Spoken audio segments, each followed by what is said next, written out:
Live from the BDN Studios, it's Bang and Dang. That's awesome. If you don't like that, then You ain't black.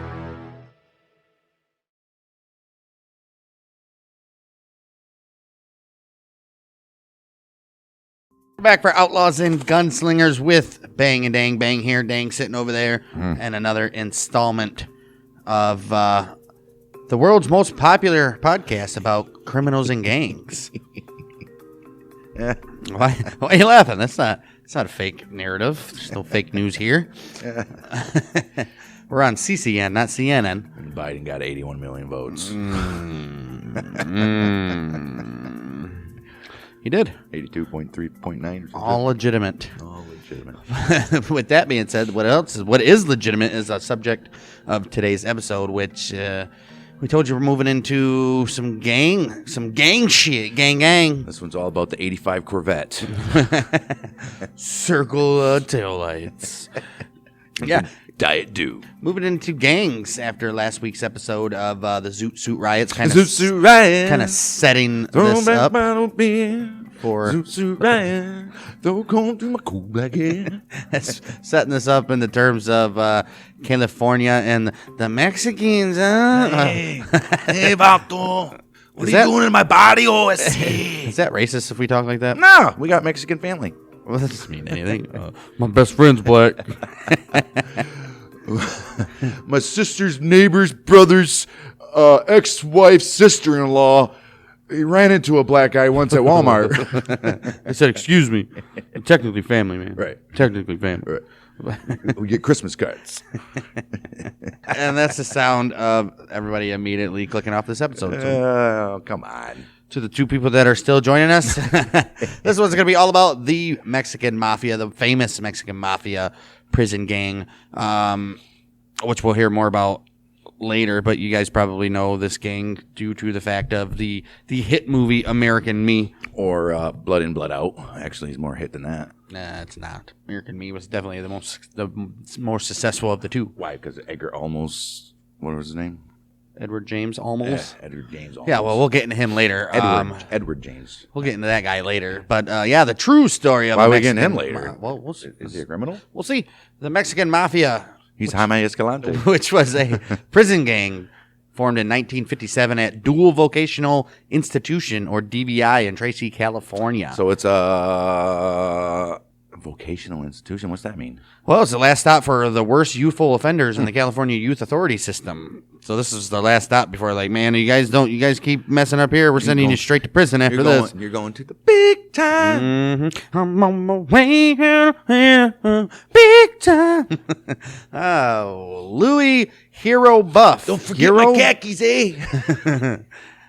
Louis Hero Buff. Hero Buff? Hero. Flores Hero. from the Hawaiian Gardens gang was the founder of the Mexican Mafia originally. From the Hawaiian Gardens gang. Yeah, he's the founder of the Mexican Mafia. Nice. Oh, Luis. Well, unlike the rival Hispanic barrio gangs from which it would draw its members, it was to be a covert criminal organization modeled after the Sicilian Mafia. So this dude's like, we're gonna be the Mexican mob, I mean, Right. obviously, Mexican Mafia. That's what we're called. Right. They're like the Italians think they can do some stuff. And you ain't seen nothing yet. La M.A., as the Mexican Mafia is commonly referred to, was to be a prison super gang in which the leaders of the respective gangs could join together as allies and carnales. Which is Spanish for brothers. Other names for the M.A. There's it's carnales. Canales. Carnales. Carnal. Carnales. Hey, Carnal. Carnales. Carnal. Other names for the EME. The EME. La M.A. include the Black Hand, Los Caneras, or Brothers, or the Mob, and other euphemisms. And other ones. So Right. There's a lot. There's a lot of names. In the beginning, inmate Flores' idea was to recruit the most violent gang elite, those with the proven criminal resumes for his gang of gangs. So this is the gang of gangs. It's a gang. His boys. goals were to harness their criminal talents, to form them into a feared criminal organization, and to control the prison system. This dude didn't even care about outside. He was like, we're going to control prison, baby. The initial goal was to control black market activities and terrorize the prison population at DVI. Soon the MA's violence and control of criminal activities became intolerable. Like, we can't control these guys no more. They just got way too big. Dude. Well, it's due to the government locking all these guys up In the same prison. Right. They're idiots. Wow. So they just created their own, and then they just spread out into the streets. Mm-hmm. And other prisons. And because that's what happened. Not even the Mexican Mafia, just any gang, pretty much. They put them all together at once, right? And then they started getting too big for them. Then they'll branch them out, and then they just start their gang in the other prison. Right. So now you got like 80 factions of the same gang, and all over the country. Whoever gets out of those prisons, they don't leave those towns. Not the low level guys, like the major guys. If I go back home, but the other guys are sticking there, and then they're claiming their stake there. So that just spreads it throughout. Oh man, I think you have to be released in your home state. No, you get released out of prison, they let you on your gate. Yeah, man. I don't know if you're transferred to another state. Why would you be? You're in prison, right? They transfer you. But they put you there from another state, right? For you being insubordinate. I don't think they just let you go in any other state, man. I think you can go to jail anywhere in any state, and when they let you go, they don't transfer you back to Michigan. That's different. But these people are going to prison in their home state, and then getting transferred out while they're in prison. They might get transferred back to the original prison. I would assume so. You can't just have these violent. I'm sure cities wouldn't want all these violent offenders coming to their cities. They're probably like, no, you take those bastards back where you got them from. Right. I get it. Get it. The California Department of Corrections made the decision to transfer some of the MAs, more violent members, to hardcore adult facilities, including San Quentin. Oh, the infamous San Quentin. I'm sure we'll have. I'm sure we can do a couple episodes on that. Definitely in The Rock too. Right. Unfazed by this move, MA made it presence. It's literally what we just said before. MA made its presence known by conducting hits in both San Quentin and DVI. At DVI, MA members Doroteo Betancourt, they called him Sleepy. Hey, Sleepy. And Frank Bazua, they called him Moose. They murdered a correctional officer at the DVI. Recruiting members of Hispanic gangs from Northern and Southern America, the MA grew in strength. Southern America? Southern America. Recruiting members of Hispanic makes sense gangs. As California thinks they are America. Right. So. From Northern and Southern California. Right. The MA grew into strength and soon controlled criminal activity in both CYA and adult CDC facilities. So the youth facilities and the actual correctional facilities. It's like the baseball. It's like the major leagues, right, and the CYA is the minors. That's where they get their training in the CYA. Like, now you're up, ready for the big leagues, boy. Hey, yo, Jose, you see who got called up? It's going to be our year. All right. Pedro's with us now in the CDC, baby. Not that CDC either. It's going to be our year, Holmes. I can feel it. Well, as with every gang that ever has materialized, opposition to the MA came in the 1960s when two new prison gangs were spawned. The Black Guerrilla Family, which is the BGF, composed of African-American inmates, obviously, and the Nuestra Familia, which drew from the northern Hispanic gangs and southern inmates. Wow. Also entering the scene about this time was the Aryan Brotherhood, composed primarily of white inmates, obviously, which aligned itself with LIMA against the BGF and NF. So, in prison, dude, there were no race wars. They were just because the Aryan Brotherhood was the Aryan Brotherhood, they didn't like Mexicans on the outside. In the prison, they knew who to... We're teaming up with the most powerful gang, whether it be Mexican, black, whatever. Mexicans definitely. I think Aryan Brotherhoods hate the blacks more than Mexicans. But the Mexicans didn't like blacks more than whites. It's ridiculous. Well, then you had the Nuestra Familia teaming up with the Black Guerrilla Family. So you got everybody in the prison, dude. It's weird. Each of these prison gangs also had their beginnings in the CYA facilities, but from 57 to the mid 60s, the Mexican Mafia alone ruled the prison system. Of course they did. And you know they ain't having no other mother effers coming in and disrupting their flow of dominance. No. So. Besides Arizona, isn't that crazy? The most prominent American prison gangs they're all California prison system. Right. I was going to say, if besides Arizona and Texas, California would be the perfect spot for these guys to do this, especially L.A. I mean, I guess you could in Arizona. Is there a lot of prisons down by the border in Arizona? That would the only way it would work. I don't know. Never lived in Arizona. In Texas, there's no way they're doing a Mexican uprising in Texas. Oh, corn. We'll have some Texas stuff, dude. Yeah, oh, geez. those Houston gangs and all that stuff, you're crazy. Right, but it's not nothing like L.A. I don't know. If there's any state that rivals California's prison gangs, it's Texas. Yeah, but Texas is just like a little strip along the border. You don't go too far up into Texas. I don't know about that. I don't know about that. It's true. It's damn true. In the early 1960s at San Quentin, Flores and Rudy Cadena, his name was Cheyenne as a nickname. Call me Cheyenne. And who is this? This is the character played by Edward Olmos in the movie American Me. Yes, he is. Initiated in Mexican Mafia. So that's so you got Flores and Rudy Cadena. They're like Cadena. Right. They initiated a Mexican Mafia in San Quentin. They initiated a Mexican Mafia.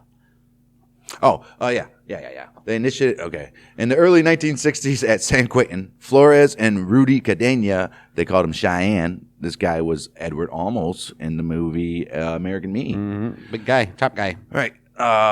These guys initiated a Mexican Mafia blood oath. And then here's the term. Which in effect bound an MA member to the organization for life. For life. You with us for life, Holmes? You're with us for life, fucker. We can say the F word in this. Before this, gang members were allowed to return to their street gangs when they left prison. Not when you take this blood oath for the La M. Right. Now the only way out of the La M was to be killed. Mm-hmm. You know what they call that, right? By enemies or by your own people. You know what they call that, right? Right. Flores and Cadena also established a set of gang commandments. Mm-hmm. For internal security reasons, the commandments of the Mexican Mafia were purposely never committed to paper. The following are believed to be the current rules of conduct. Rule number 1, a member may not be an informant. It's a good rule, number 1. Rule number 2, a member may not be a coward. That's a good number 2 as well. There's pretty strong 1 and 2s there, right? Rule number 3, a member may not raise a hand against another member without approval from the higher-ups and leaders. I mean, that's common in all gangs. You can't have a mutiny on your hands. Right, they stole that one from the Mafia.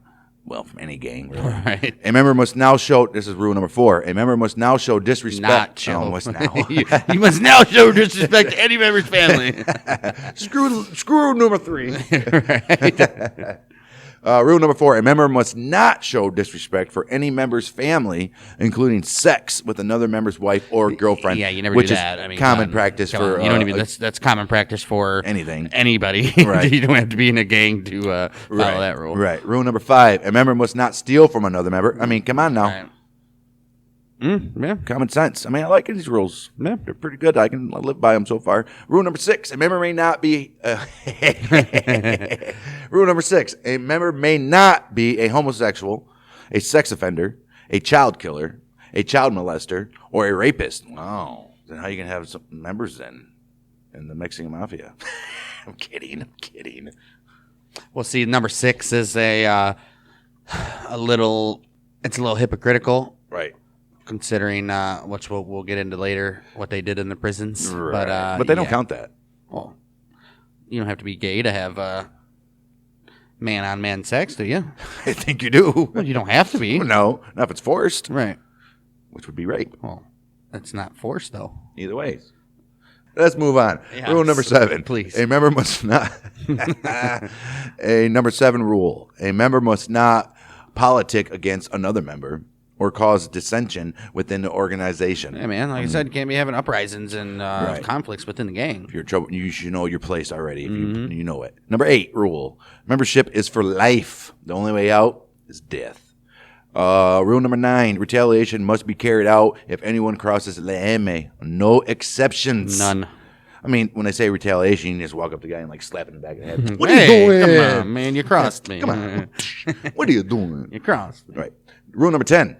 Vendetta must be carried out, even if it takes months, years, or even decades. 60 years later. Like, hey, man, that robbery you did from me in 1964.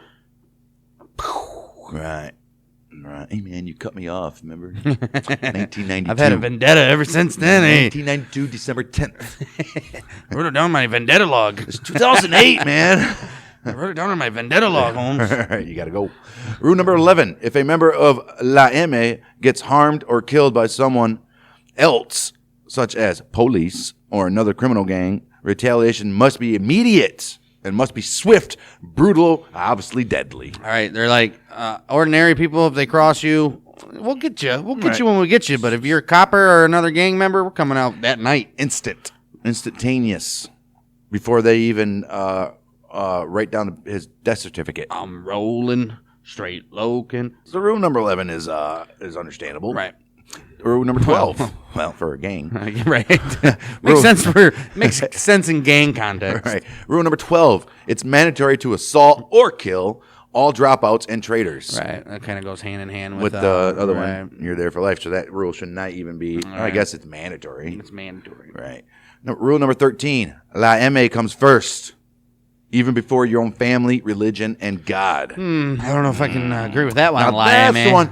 That's when I put on the con side, but so far there's a lot of pros, so they all. Rule number 14.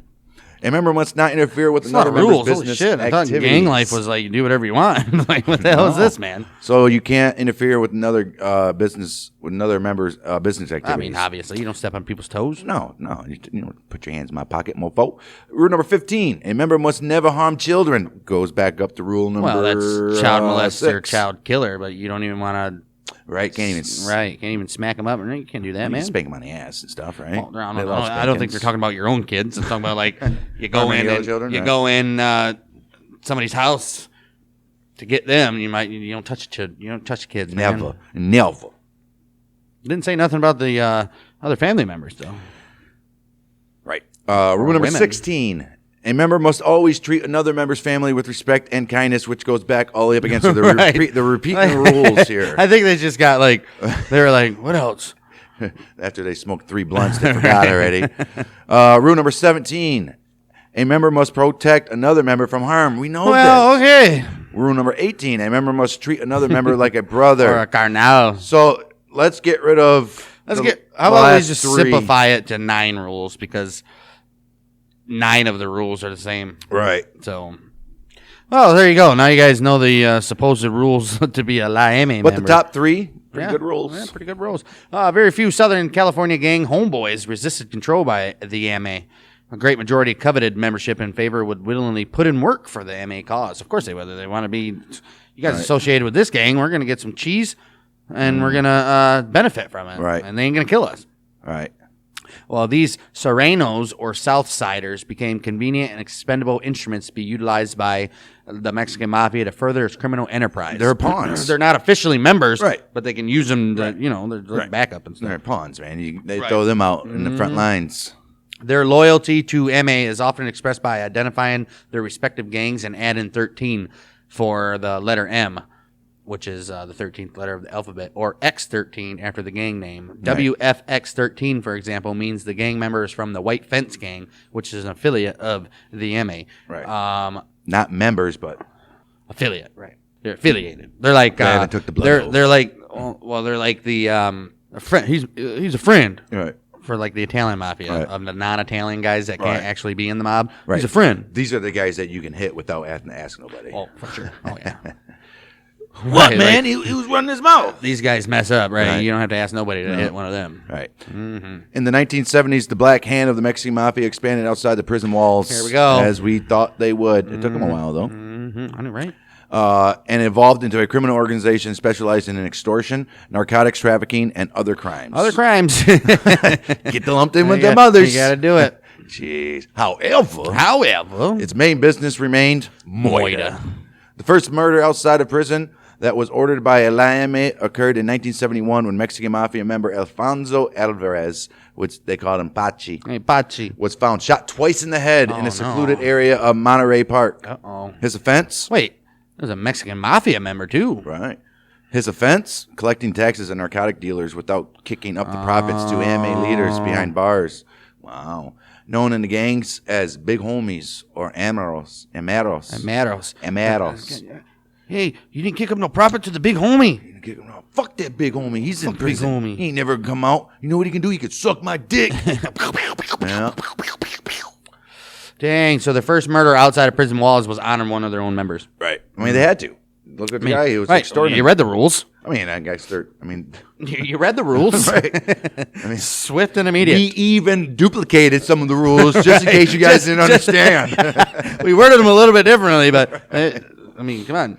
Jeez. The person responsible for the murder was Joe Pegleg Morgan, who you guys might know as the notorious white godfather of Laeme, who had ascended by then to become one of the highest-ranking bosses of the entire Mexican Mafia organization, even with no official Mexican blood himself. You guys, I mean, His he mommy was was a white. white dude in both blood in, blood out. Right. And I think his mommy or daddy was white. One of them. His daddy. no, he had Mexican. he had no official Mexican bloodline. You sure? That's what he just said. His In the connection- movies, though. In the movies, I think his daddy was Mexican or something. I think they were just childhood friends. Well, it could be that, too. His connections with cocaine and heroin suppliers in Mexico helped pave the foundation for the Mexican Mafia's narcotics distribution throughout California. Didn't they both of them lose their arms or legs? And yeah, both movies. No, Yeah. I don't think the one in American Me did. Yeah, the one in Blood In, Blood Out definitely did. He either lost his arm or leg in both of them. Yeah. I don't think so. Yep, positive. Anyhow, Ramon Mendoza, they called him Mundo. I knew a couple Mundos. You knew a couple Mondos. Mondos, yeah, Mondos. Ramon Mendoza, they called him Mundo. And Edward Gonzalez, they called him Sailor Boy, were the first MA enforcers to carry the MA gospel throughout the state of California as they systematically replaced local drug dealers with Yamia dealers. So they're pretty much they're like the modern day saints, the Latter Day Saint people, Right. That try to go through and convert people, but Right. they're actually doing it through force. And if Imagine if the Mormons were coming through neighborhoods forcing people to. These are the forgotten books of Christ, Right, if they believed in doing stuff armed. Right. Yeah, for sure. For sure. That's like them, or Jehovah's Witnesses. Oh, man. That's what Mundo and Sailor Boy were. They were just going over and forcefully. Have you heard the good word of Lammy? Have you heard of our Lord and Savior? Have you accepted Cardania into your heart yet? Flores and Cardania. And have you asked Pegleg into your heart? The only way to heaven is the blood oath. Anyway, hilarious. Mundo and Sailor Boy, what they do? They went throughout California right, to right. replace local drug dealers with Right. their own dealers. Right. Between July 1975 and November 1977, roughly 2 years. More than 2 years. Roughly two and a 2 third. years and 3 months. More than 3 months. July, August, September, October, November. And a quarter. Yeah. 2 1/4. Oh, we're such idiots. I said 2 1/3. It's closer than yours. Oh, between July 1975 and November 1977, over 50 Actually, it was 2 1/3. victims. It is 2 1/3. 4, 8, 12. So it's not even a quarter. 3 months would be a quarter. So it was a third. Jeez, we're such idiots. Between This episode's a cluster. it is Cluster muck. already is. Yeah, what are you gonna do? Between July 1975 and November 1977, That's 2 1/4 years. Just in case we were counting. 2 1/3. Oh yeah. Cut that shit out. Between July 1975 and November 1977, over 50 victims were moited by the MA and forces, with the bulk of these credited to Mendoza, Gonzalez, and this guy named Alfredo Sosa, they call him Elfie, and Robert Salas, they call him Robot. All right, robot. Hey, Robot. Hey, robot. Take Elfie and go take care of business homes. Okay. During this period, the Mexican Mafia, under the direction of Cadena, infiltrated and gained control of numerous community organizations. The League of United Citizens to Help Addicts, or the Lucha. Oh, Lucha Libres. Project Get Going, Community Concern, Special Program for Alcoholism and Narcotics, SPAN, and several other narcotic and alcohol prevention programs were systematically taken over and looted to provide money, influence, and vehicles for Laeme. I mean, Right? It's only a matter of time before they started extorting people. right. I mean, what else are you going to do? The gang used... That's a pretty shitty thing to do. Isn't most gang people that we've read about, they want to help their community, and now they're literally these guys are going into community things to help the community, and they're taking money from them. That's true. I just now thought. What kind of pieces of garbage are these guys? Right. Well, obviously they're murdering people, but I mean, these guys just don't care. Right. They're like Venezuela or shit like that. All for their own gain. Or Mexican cartels. That's all they are, man. They don't care. Right. Wow. Oh, just like kingdoms back in the day. England and all that. If you're inside the walls, you're good. Anybody living outside the walls, whatever. We'll throw a couple pieces of bread over the wall. The gang used these taxpayer resources to buy drugs and murder its enemies. Oh, jeez. Getting money from the government to buy drugs and murder. The Mexican Mafia and the Italian Mafia. Not the government, I guess the people. Right. The Mexican Mafia and the Italian-American L.A. crime family collaborated in skimming money from Get Going, a taxpayer-funded drug treatment program. By 1977, Get Going founder Ellen Delia. Is it Delia? I think it's Delia. Was determined to expose the infiltration of her beloved program. She's like, I can't take this anymore. You guys ain't Ellen, just go. I did this for a good reason. You guys are coming in. Ellen, you got to get out. Right. Shortly before an appointment with the California State Secretary of Health and Welfare Services, Delia was Murdered. She was Hillaried. Right. She was Clinton. Right. Her collection of evidence on Italian and Mexican Mafia infiltration of the Get Going program was never recovered. Oh, coincidentally, huh? This system of infiltration and takeover of self-help and gang prevention organizations continues to be one of the Mexican Mafia's still favorite doing tactics. it, dude. Till this day. That's because they know they're weak. Right. They're weak. Mm-hmm. They utilize corrupt and gullible politicians, policemen, churches, and attorneys to gain control of these resources. They know. Corrupt churches. Just put that out there, huh?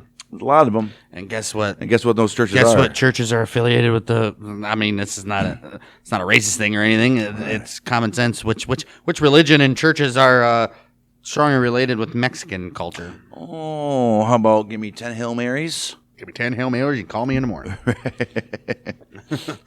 In the early 90s, Alfred Arthur Sandoval, a.k.a. Or late 80s. One or two. Or Chato.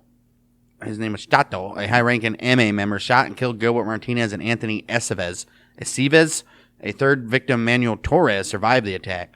Ray and Marlene Wells were also shot execution-style in their home in Belvedere Park. Well, Alfred Sandoval was also charged in these murders. Okay. Finally, in 2000, Alfred Arthur Sandoval, the highest-ranking MA member at the time in California, had his death sentence for the murder of Marlene Wells overturned by the Ninth Federal Court of Appeals, but remained in prison for life without parole. Well, at least he don't get to die. He gets to stay there. No death sentence. Well, they got rid of the death sentence anyways in California, so everybody is not dying. Around 1992, Orange County law enforcement discovered that the Mexican Mafia was conducting mass meetings of numerous rival Hispanic gangs. Video surveillance of a meeting in El Salvador Park with hundreds of gang members was obtained. Jeez. Several MA members were also present at this meeting. Well, if they're organizing, of course they're going to be there. Right. Including Peter Ojeda, what they call him Sana. Ojeda instituted a no drive-by edict to all Serrano Street gang members. What's that mean? Affiliates. Right. No drive-by. So you can't go and kill them? Obviously. Can't just drive by them? No drive-bys, man. You got to get out and actually shoot them. No drive-bys. And you got to do the shit right. like who's a man. Who's going to get out and actually shoot people? So. Right. Any homeboy who engaged in a gang drive-by shooting would be green-lighted. Uh-oh. And put on the MA hit list. Oh, and you already know about that hit list. Mm-hmm. Decades. Right. And dealt with the county jail or on the street. So we're either going to catch you in the jail or we'll catch you on the streets. Sir, you ain't going to last till prison. I think I'd rather be caught in the streets than in jail. Yeah. Who knows what they're going to do to you in jail. Right. I'd rather... Get one in the head and you're done. I'd rather be, right, instead of some makeshift little shiv that probably is blunt as hell and hurts more. They probably won't even do that at first. They might just corny and beat the shit out of you for a while. Man, because those gangs, they like torture. Anyhow, he also ordered the taxation of all drug dealers operating in areas controlled by the MA or its surrogate Serrano Army. Taxation of all drug dealers. So now they're like, any drug, anything, you're kicking it up some. They should have done that in the first place. He's like, all right, guys, you know what I'm going to do? I'm going to tax that ass. Why is that just now being implemented in 90s? Right. Didn't they kill the one guy for not kicking up stuff in 70s? Well, Isn't this already a thing? This would be an extra tax. No. All drug dealers operated in Right. areas, so not even by members, just Right. all drug dealers. Oh. Okay. Why would you even operate in their territory? Like, yeah, I'm not going over there. No. All right. The media and many politicians called this a peace treaty, which was, they said, a good thing. Right. However, However. it was, in fact, another means to ensure the loyalty of all Hispanic street gangs and bring them under control of the prison gang. I mean, clearly. They know what they're doing. Clearly. Drive-by shootings did decrease, but gang murders increased. Obviously. MA required that gang members exit their vehicle and walk up to shoot rival gang members, making misses unlikely and death assured. That's what they wanted. Oh yeah, innocent people. I don't think they care about innocent people, but Well, they're saying the most efficient. They're looking at. Can you imagine? They're at meetings. They got like PowerPoints and All right, graphs and stuff. let's take a look at the drive-bys last month. Let's take. we did 25 drive-bys and 18 were successful. Well, we did 25 drive-bys and we had a hit rate of 17%. Compared to face-to-face confrontation, where it was more likely 60 to 70% likely contact. So we're gonna need you to seize drive-by shootings from now on. Drive-bys are under no circumstances unless advised by one of us to be done. Please Let's get out your vehicle. Please get out of your car. Please get out of your vehicle. Make sure your gun's loaded, and approach your target. Your target. The subject. I don't never like shooting the back of the head either. If you're gonna do that, you make them look at you. Well, some people don't want that, that scar in their brain of their eyes. Not everybody's John Dutton. Right. The Mexican Mafia received mainstream notoriety after being featured in the 1992 movie American Me. The film was co-produced, directed, and starred in by actor Edward James Olmos. Mm-hmm. You guys might know him from Stand By Me as Mr. Jaime Escalante. For the East LA kids, the Duke Eccles. Stand By Me? Yeah, Stand By Me. Not Stand By Me. Lean on Me. I don't think No, Stand and Deliver. There it is. Stand and Deliver. Say what? With Stand By Me is one with the kids. Lean on Me is the one with Morgan Freeman as the principal. With the Latinos heartthrob, Lou Diamond Phillips. I've never seen it. You ever seen it? No, Yes, you have. I've never seen it in my life. You never seen say- Stand and Deliver with Jaime Escalante? Obviously not. He's a real guy. Okay, good for him. Most people would probably know Edward James Olmos from Salina. Salinas. I can put the bumper in the garage. Say, this came off the... It's pulled off by the bus of Salina. Pulled off by the bus of Salinas. Into the washing machine. The film was co-produced, directed, and starred in by actor Edward James Olmos. Almost, right. Who allegedly received death threats by members of the Mexican Mafia for what they considered an unflattering depiction of the gang. Now they're like, dude, come on. I thought it was decent, but I'm not a gang member, so I wouldn't know. Right. Like, I thought it was pretty good. Right. Two consultants for the film were murdered shortly What? after the film's release. No. Though it is unclear whether the murders were tied to the Mexican Mafia or... What? Two people that were consultants who were obviously had to have connection to the gang to be a consultant. Or they're saying it could be about the Mexican Mafia or to the recent layoffs that had provoked death threats. So don't make no sense. Or to recent layoffs that had provoked death threat. Layoffs and... In the production. Right. So who was murdering them, though? The Mexican Mafia. That's right. Clearly. Had nothing to do with the recent layoffs. No. Get the hell out of here. No. We know who did it. Because they're consultants. Like I said, in order to be a consultant, you have to have some knowledge of what's going on. Right. Just like Henry Hill was consultant for Goodfellas. Right. And that's the Ray Liotta character. You believe that guy? He does open interviews and all that crap, dude. He's He good. don't now. care. I think he's still under protection. Well, I'm sure he is. People probably don't know where he is, but I'm surprised nobody's tried to kill him yet. He's been out there. There's also this dude on... That's because people be like, there's no such thing as a mafia anymore. except for one of them just got killed not too long ago. Right. There's also this mafia hit. What's up with that? Nobody's getting killed no more in the mafia. Yeah, it happens all the time, dude. New York Actually, happens. no, yeah, it was all not time, too long dude. ago. There's this YouTube guy. He was supposedly a former mafia hitman, and he goes over like mafia movies and does like the accuracy of it, all that stuff, dude. And he's got 2 million subscribers or something like that. And he's just talking openly about the mob and stuff. And this guy's not getting murdered or anything. Like, what the hell is going on? Maybe they're putting him there. Right. Like this is just another vehicle for earning. And plus, the more you talk about it, the more it becomes a conspiracy. That stuff really don't happen. Or the more it becomes desensitized, so Right. people are just like, Right. I mean, they've only been doing it for 60 years, 80 years, 100 years. 100 years, yeah. More than that, really. If you want to go back to the 1800s, those are really mafias, I guess. Sicily, the Mexican Mafia was allegedly displeased with the portrayal of the murder of Rodolfo Cadino, obviously James Edward Olmo's character, as being committed by his fellow gang members. Oh, they didn't like that, huh? Which supposedly never happened, Yeah. according to them. Yeah. Mexican Mafia members were also allegedly offended by the portrayal of a homosexual rape committed by Puppet, a Mexican Mafia character in the film who in the latter part of the movie murdered his own brother, Lil Puppet, for disrespecting La M. Everybody remembers that scene. I gotta take a piss, sissy. Right. Sad guy. Just got married, and Shit happens, bud. well, he was the one that put him in prison. Right. Well, almost subsequently applied for a concealed handgun permit. He was like, yeah, I need me a gun, which was denied. While serving a life sentence. I wonder why. Right. Why? I don't know. Why was he denied? Yeah, he's Right. an actor and all that good stuff. Right. He must have done something in his younger days. Well, it's California, though. So. Right. While serving a life sentence for murder at Pelican Bay State Prison, Joe Pigleg Morgan filed a $500,000 lawsuit against Almost Universal Studios and other producers of this American Me film.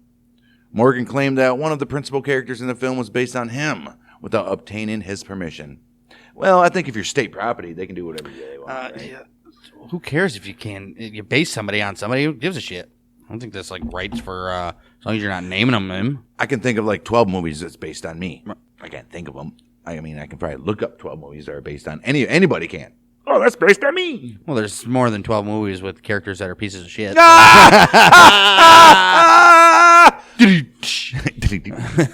1998, United States federal authorities indicted 22 members and associates of the Mexican Mafia charged under the Federal RICO Act with crimes which included extortion, murder, and kidnapping. One of the arrested members, Benjamin Topo Peters, was allegedly the Mexican Mafia's highest-ranking member at the time and was engaged in a power struggle with a fellow member, Ruben Tupi Hernandez. Oh, so we got Topo and Tupi. Right. Yeah, right. Tupi Topo. Another indicted member was accused of having plotted the death of an anti-gang activist who served as a consultant on the film American Me. Oh, no. Yeah, of course. The indictments marked a 2-year investigation by federal, local, and state law enforcement officials. I mean, come on. You got to know something like that was going to happen. Right. 2006. Now we're getting a bunch of indictments here. Huh? Right. 2006, a 36-count federal indictment was brought out against members of the Mexican Mafia. The arrests were made for alleged acts of violence, drug dealing, and extortion against smaller Latino street gangs. So what? Oh, jeez. So what? Hey, man. They can't extort illegal. I mean, come on. Everything's illegal, so you can't give them that. Get out of here. Extortion for street gangs. According to the federal indictment, Mexican Mafia members exert their influence in both federal and state prison systems. Obviously, they've known that for like 50 years now. Through either violence or the threat of violence. I mean, it's mostly violence. There's no threat. Members and associates of the gang remain fiercely loyal to the criminal organizations both in and outside of prison, particularly in Southern California cities such as L.A. and San Diego. Oh, you know San Diego. Well, the gang asserts its influence over Chicano gangs throughout Southern California by threatening violence against their members should they ever become incarcerated. Like, hey, better not end up in prison homes. Right. Gangs and drug dealers who refuse to pay a protection tax to the Mexican Mafia are often murdered or threatened with murder. High-ranking members of the Mexican Mafia who are locked up in private cells for 23 hours of each day are still able to communicate with their associates through methods which range from tapping in code on prison plumbing pipes to smuggled letters. Right. Of course. They're always going to have... Right. The primary goal of the Mexican Mafia is to control all drug trafficking in all areas that they have been I established. guarantee you some of them have cell phones. Oh, you know it. Right. From 2000... From the guards. Right. From 2010 to 2011, the Mexican Mafia and Los Zetas engaged in a... Los Zetas? That's the cartel, dude. They engaged in a bloody and brutal war against each other over turf and drug territories. And conflict between both organizations staggered on with tit-for-tat retaliations and murder. So there's like, all right, we'll just do that. This petty shit. And there were many drive-by shootings, bombings. I don't think there's any of that's petty. It's all petty. It's not petty. Tit-for-tat murders. Right, it's all petty. It's a petty murder. I guess. There were many drive-by shootings, bombings, assassinations, kidnappings, shootouts against each other. Jeez. Mid-2011, both sides agreed to end the war and make peace. They're like, come on, man, what are we doing? We're doing nothing. Because by the time mid-2011's come by, those Los Zetas, you have all the other cartels that are in Mexico trying to take control. Los Zetas was like, I got time for the Mexican Mafia. Right. We got other fish to fry. I got stuff to take care of down here. In early 2012, there was a federal indictment of 119 San Diego County gang members, including a Mexican Mafia boss that was arrested in a raid of a San Marcos home. Oh. It revealed a sprawling, well-organized criminal network that ran drug dealing on the streets of North County and even extended into the Vista jail. Well, of course it did. Rudy Crazy Espudo, part of the Escovario Diablos from Escondido, California, was in control of the Hispanic gangs in the area and forced drug dealers to pay taxes in tribute to La M or face the consequences. I mean, this is all typical gang banging stuff here. Gang banging, dude. That's all we're hearing here, man. But a lot more murders. A lot more murders. And a lot more violence. A lot more violence in the recent years, dude. Right. The local gangs were smuggling narcotics into the Vista Detention Center in order to sell them for the Mexican Mafia. On the North County streets in La M, the La M ordered Serranos to obtain taxes from the local drug dealers. Members of the Azusa... Jeez, they're still... Right. They had to order them again to get taxes from the local drug dealers? Like, how much? You guys not enforcing that rule consistently or what? You get more and more coming in. I guess, right. Members of the Azusa 13 gang associated with the Mexican Mafia were indicted in 2011 for harassing and intimidating black people in Southern California. Jeez. Also in 2012, federal prosecutors charged more than 24 people with racketeering conspiracy, alleging that they were involved with South Los Angeles gangs controlled by high-ranking member Danny Roman from the state super-maximum Pelican Bay State Prison. So he's giving orders in the prison. He was serving a life sentence for first-degree murder from Los Angeles County, which was 700 miles away. Ooh-wee. Danny Roman. So this is like... you got some power if you're telling people 700 miles away. Right. Something.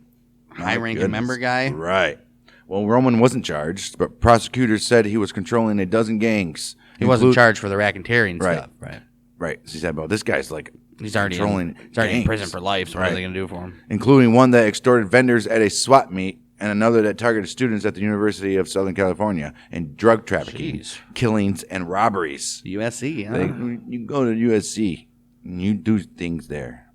Please. They alleged that Roman was passing orders to his daughter and son-in-law, who in turn directed gang members. Of course. Investigators said Viana Roman used coded language to give information to her father and to get instructions from him during visits at the prison in far northwest California. Okay. Far northwest California. Huh? She would then pass them to members of the Harpies street gang, who prosecutors said oversaw crimes both in their own territory and the broader area Roman controlled. That included collecting tax payments from Latino gangs under his control, prosecutors said. His daughter was sentenced in 2015 to 15 years in federal prison, culminating in an investigation that federal authorities dubbed Operation Roman Empire. Really? She went to federal prison. She got carpets and TVs and all that shit, dude. Nice. Good for her. Mm-hmm. The Mexican Mafia gang took a big hit in 2018, though, when 500 law enforcement officers coordinated an effort to arrest 32 gang members for selling drugs inside L.A. prisons. Using the federal RICO laws, officials sought to break up part of the Mexican Mafia stronghold on drugs flowing into the jails and gang leaders' control of underlings from maximum security prisons. I mean, you can't. It's not going to happen, dude. Charges included extortion of other gangs' drug sales. How do you get a charge? How do you get a charge of extorting illegal activities? Right. Anyways, right. Criminal conspiracies and orders of violent retribution for noncompliance. So the same stuff they've been hitting these guys with for years. 20 years now. Right, more than that. Right. Jeez. Well, on June 10th, 2020, Danny Roman was killed at the substance abuse treatment facility and state prison in Corcoran. He was pronounced dead of multiple stab wounds to his face and body within minutes after officials say he was assaulted by two fellow inmates, Raul Alvarado and Edward Cisneros. A retired prison gang investigator, Matthew Buchner, says if this was not a sanctioned Mexican Mafia hit, then the retaliation for having one of their members hit is going to be significant. Mm-hmm. So for the safety of all the other inmates, I don't wish to downplay Roman's demise, but hopefully it was internal house cleaning or there will be a lot more bloodshed. Right. They were hoping that this came from higher ups. Right. They're like, please let Dude, this be that like an in-gang killing. mirrors American Meat. Right. Took out the high level guy, or did they though? What, I don't know. Have we heard of any prison gang murders since then? I mean, if we actually looked, I'm sure. Once labeled as a law enforcement myth. I did look. This was the latest killings or crimes that are contributed to these guys. So Right. Once labeled as a law enforcement myth or contrivance by community activists. contrivance. Right.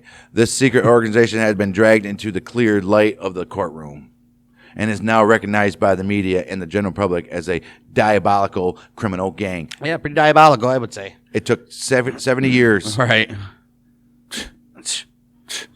Law enforcement believes that Lahame presently is not presided over by a single leader. Right. I believe that. Maybe 2 or 3, 4 or 5.